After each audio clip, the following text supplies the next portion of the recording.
Magandang buhay sa lahat. Enrique Hill, lantaran na niyang ipinapakita, sa social media, ang kanyang rumored girlfriend, na si Andrea Brown.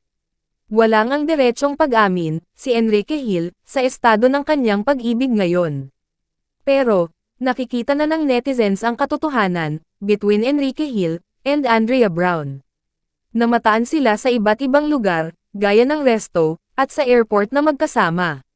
Marami man ang nanghinayang, sa pag-iibigan, ng Lizken noon. Pero marami na din, ang nakamove on.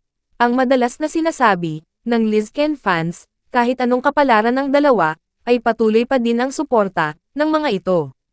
Hindi nga naman natin hawak, ang tadhana. Parehas ang dalawa, na di pa nagsesettle down. Lalo itong si Liza Soberano, mas priority pa nito, ang kanyang trabaho. Nag-enjoy pa ang dalaga, being single. At deserve nga naman, ng dalaga ang ganitong buhay.